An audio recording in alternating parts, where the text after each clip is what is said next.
Hey guys, what's up? Today we're going to be talking about something that we can start now, right today, in this moment of being stuck in our houses. We're going to be talking about these things we can implement right now today. So let's get going. Okay guys, so welcome back to Urban Homesteading with me. My name is Matias if you've never watched.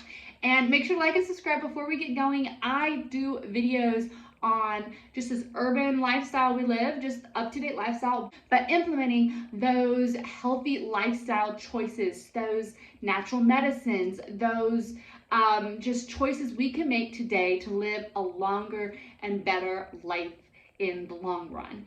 And I do it all with simplicity, efficiency, and affordability. So we are going to get going today on something that's just simple, obviously affordable, and I guess it's kind of health, but it's just something we can actually start today, because I know a lot of us are stuck at home, even though they're starting to kind of open things back up, and we can start it now and get it into a habit, into a routine, so that when we do get back to our regular lifestyle, we can implement them that's already a habit into our lives.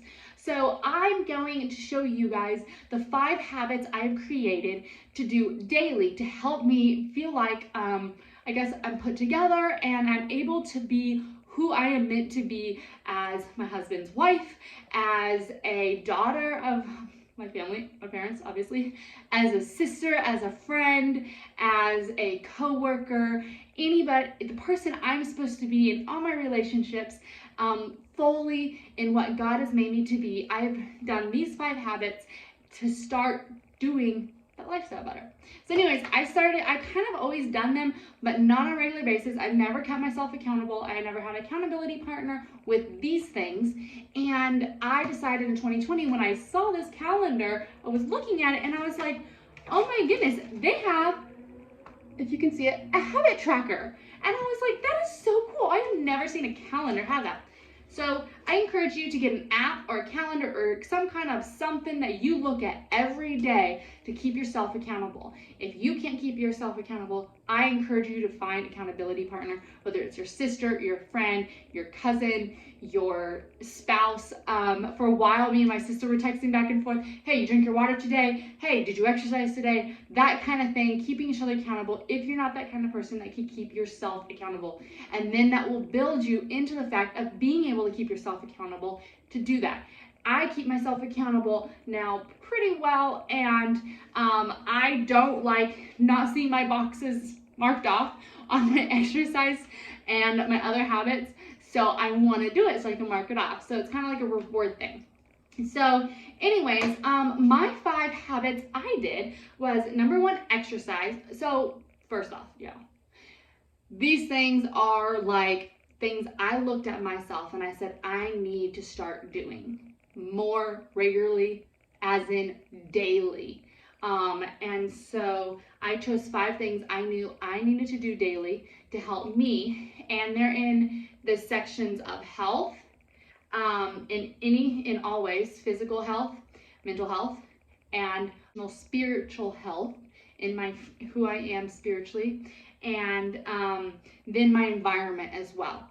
So environment, not as in picking up trash and recycling, I mean, that's great and all, but that's not what I mean. I mean as in my home, keeping my home a place where it's welcome, it's welcoming, and it's inviting, to not just me and my husband, but to anybody who might come by and visit.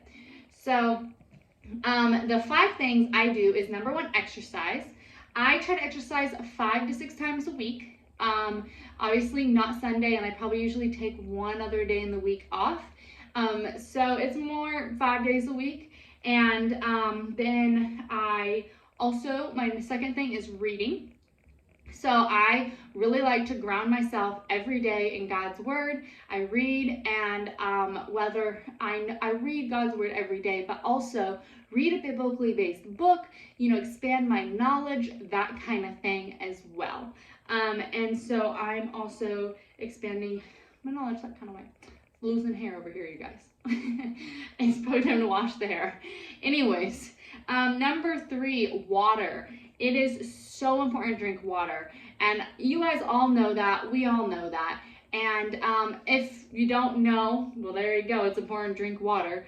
It's going to keep you hydrated, obviously. It's going to clean out your body. It's going to help you really not deal with, I guess you could, we always, since I'm in assisted living, y'all, I just say it how it is. Helps you not, since I work in assisted living, I just say it how it is for the most part, medically wise. And it's basically drinking a lot of water is going to help you flush out everything, and it's going to help you from, it's going to keep you from getting as many UTIs, urinary tract infections. And if you don't know how much water to drink, what you do is you take your body weight. Let's say I'm 140 pounds. I'm not. If you take 140 pounds, cut it in half, that's 70 pounds, drink that many ounces. So take your weight, cut it in half, that's how many ounces. And 70 ounces sounds like a lot, but honestly, guys, it's maybe like 4 canning jars. So 3 canning jars. And if you drink 1 before lunch, 2 before dinner, and 1 after dinner, there you go. Put a little flavored fruit in there, stick some strawberries in there to help you get it down. I encourage you to drink the water. Number 4, I have no sugar, or I have 1 sugar a week.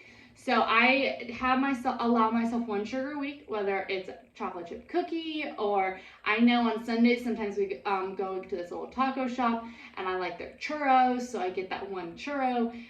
This is vacation, the sugar thing on vacation.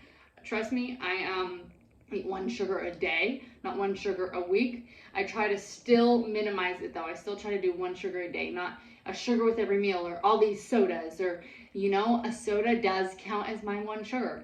So that kind of thing. And my last habit is to lightly clean the house once a day. Whether it's before I go to work, I usually do it before I go to bed after dinner, just so that my house is clean to wake up in the next day and I feel put together and organized.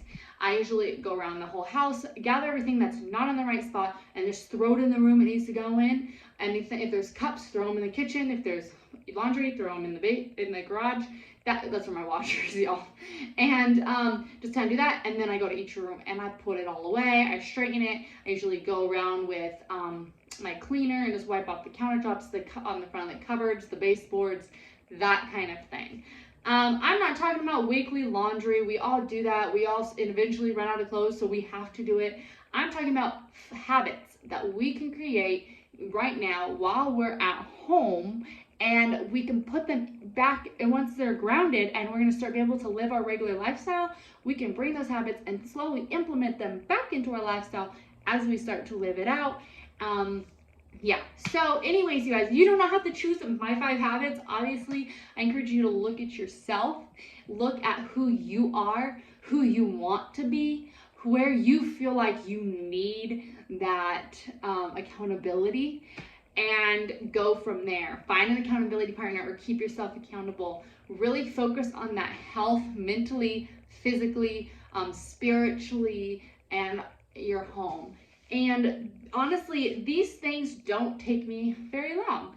Well, some of them do. Like exercise is 30 minutes, but lightly clean is 20 minutes. So it's not like they're different time slots. So anyways, I encourage you to even schedule them out, like when you could do them. I used to work out after work, but right now with everything going on and me working in assisted livings, my days are longer and I do not want to work out when I go home. Plus the gyms are closed, so I can't go to the gym and I don't have motivation. So I do it when I first wake up. I wake up, I exercise, drink a glass of water, exercise. Then I take a shower and make some breakfast and read, then I go to work. So it's just, figure out your day, basically figure out who you are and make those habits, because you guys, they're so good to start now. So anyways, you guys, I hope this encouraged you. I know it was very short, very simple. It might be no-brainer stuff to you, but there has to be someone out there that, like I was in November, December, that wasn't very accountable with myself. And I was just like, it's okay, whatever. I'll just be lazy. I wanted to reach out to that person and say, you can do it. I am a procrastinator, or I can be a procrastinator. So if I can do it, you can do it. And especially in this time when we have plenty of free time, some of us who aren't working. So I encourage you to make the most out of it, grow yourself, on who you are and who you can be better, and so that you can live the best life God has given you at your fingertips, even if it's in your own home right now starting out. I hope you have a blessed week. I hope you have a great Monday morning. If you're watching this Monday, I hope you had a great Monday if you're not. And I will catch you guys next Monday. Start those habits today, you guys. You can do it. I will catch you guys. If you need any encouragement, if you need anything, well, you guys, comment down below, text me, or message me, I should say, because most of you guys would be messaging me. And follow me here. I just thought I would go over something that's actually been on my mind, and I've been trying my very best to keep myself accountable. And I really encourage you to find that accountability partner, keep yourself accountable, find that app, find that paper, write those things down, go for it. Start simple, start easy, start with 1 or 2 and build up. You don't have to have this long list. 3 or 4 are good. You know who you are, you know what you need. If you really search down deep and just go for it, you guys. You can do it. So if I can do it, you guys can do it. That's for sure.